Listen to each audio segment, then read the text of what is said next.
I'll read you a couple more. This one here is, and this is part of the book, and this is another one I like. Emulate the janitor. First in, last out, works hard, does the dirty work, no expectation of limelight or praise. This is the ultimate team player, right? This is, and again, this is a metaphor, right? If you think about a janitor, he's the first one in, the last one out. You got to do the dirty work. He don't ever get any limelight or praise, right? He's got to be in tune with what everybody wants. Ultimate team player. So now, if I get a person on the court who puts the work in, they're gonna go work. They're gonna put the extra. They're gonna put the free throws in. They're gonna work in the off season. You know, after practice, they might run a few more, sprints to make sure they're in shape. They're going to do whatever they think they need to do to be most effective for the team based upon what the coach asks them to do. Don't complain about anything. Don't expect anybody to praise them. Don't expect anybody to pat them on the back. They just do it because it's the best thing that they can do for the team and for themselves. That's the glue. That's the emulate the janitor.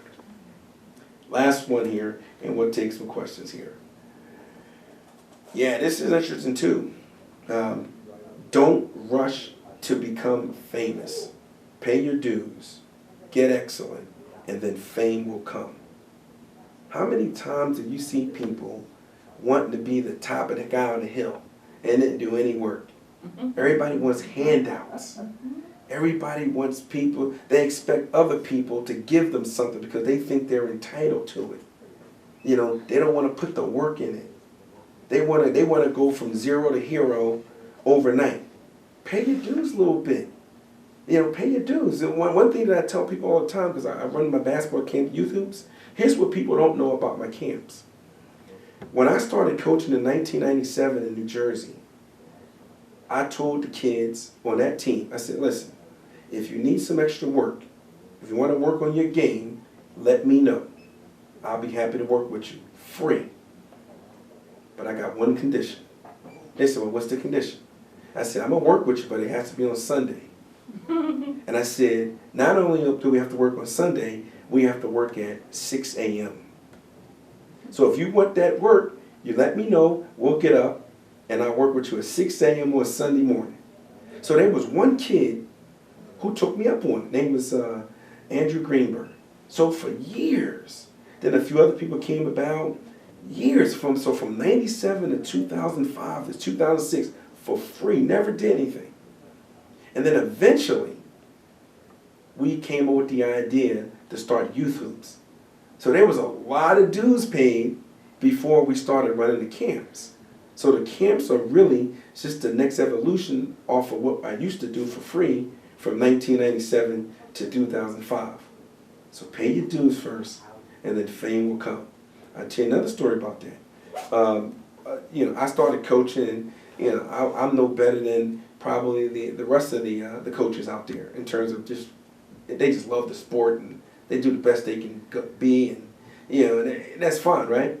But they're not super technical and they're not super qualified, but they're good guys. They put time in. They spend time with the kids. What happened with me was this: in New Jersey, there was this guy named Jim Hill. He was a college coach, and he was coaching his high school team, Glen Ridge High School, and he asked me to be his assistant coach, and I said, sure, I would love to be your assistant coach. So I went on with him. How you guys doing? I remember. Did you ever get that book?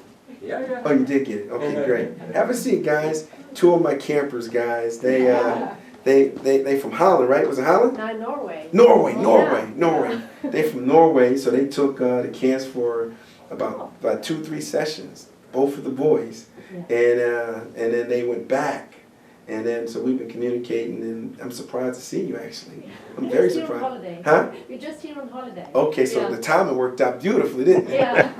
Yeah, I was like, wow. I didn't know they was that serious about the in-store. They flew from Holland. So he brought me in, right? And when he brought me in, I realized that, man, I didn't know anything. Because he was a real coach. And that's where I learned how to coach. I mean, when I was with him for those 3 years, he used to coach for Rutgers at Newark. right? He was a college coach and he had retired. And then he came in and he was volunteered as a coach at Glenridge High School. So from probably 2003 to 2006, I was under him. I saw how he ran practices. I saw how he organized and scheduled it. I saw his time management. I saw how he dealt with the kids. I learned the motion offense, how he taught it. But he was really no nonsense, right? And that's like, man. So again, you pay those dues, right? So people see he's coaching. Man, I was sure enough you got to pay your dues a little bit. You pay him a little bit. Everybody has their time, right? Pay your dues, get really good at it, and then your fame will come. How you guys doing? You like that one? I do. Like that one? Here's one for the kids. In a microwave society, we want it now with no wait time. Protect yourself against this mentality. Have the expectation that anything worth having will occur over time. Right? Everybody wants to start like now and get something immediately. Long term, babe. The biggest thing about college is, can you go and spend 4 years? Do you have the discipline? Do you have the mental stamina to go 4 years and finish? Because it's really all about completion. It's not necessarily that it's the hardest thing you'll ever do in your life. Do you have the discipline to stick it out and finish it? And that's one of the things, too, where, I'm a strong believer in whatever you start, you have to finish, right? Don't expect things to happen overnight. If it does, it probably wasn't, that significant, or someone gave you something, right? And if most of us, if we didn't put the work in, it wouldn't be there. How long have you been working on that chat list, Gene? Over a dozen years. Right? Everybody wants a piece of it, right? You put 12 years in it. You put 12 years in it, and you get there. You get there. You'll get there, right? And so it just depends on, right? So you just got to put that time in. Put your time in, and expect that in order for something significant to come out of it, you have to put the time in. Don't expect it to happen overnight, right? In fact, going back to our team, Gene, when we first started, right? We were what? We won one game in the regular season, and then we won one other game, during this playing game, because it was 2 teams, like 9 teams in the conference. We were like tied with 8th, so the 8th and 9th had to play in order to be that 8th seed, right? And we ended up winning that game, but we got killed by the next team because they was the 1 seed then, right? But again, we started there. Then the next year, we went from that 1-2 game winning to like 9-7, 10-7. Then the next year we were like, what, 15, 16-5. Then 17-5. And then we just stayed at that point the whole time, right? But again, and we quit. This is why I have so much respect for that first group. Preston and Mike and Hasbrook. Those guys, they were the pillars of what we were my players, the pillars, because they could have said, man, this is too hard. You know what, this ain't working. I went out. They stuck it out. And as a result, the program that we have to this day, right, is there because those guys stuck it out, right? They sucked it up. They didn't expect things to happen overnight. They had that belief. They put the work in, and they made it work. They made it happen.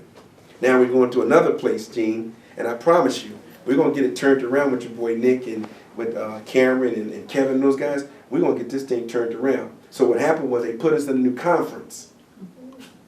And the conference is up here. And we're going through some growing pains right now, but it's the same concept. We're playing hard. We have to do some things that allow us to play a little bit smarter. I have to train them a little bit differently. You have to adjust, tweak it a little bit. But at the end, you stick at it long enough, pay your dues, and eventually fame will come. Same thing I suspect is going to happen, right? That's just what I believe in, right? So that just gives you a little taste, guys, of what's in the book called Life in Basketball.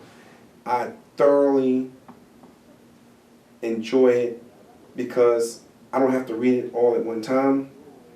I might read 1 or 2 pages, let it marinate, let me think about it. You probably can think of some things in your own life that you can apply it to from 3rd grade all the way up to 80. So if you're in between that range, you can probably find something in that book that's going to be for you. Okay? I'd like to thank you for your time. I really appreciate that. And I'd now like to open the floor up to see if you guys have any questions.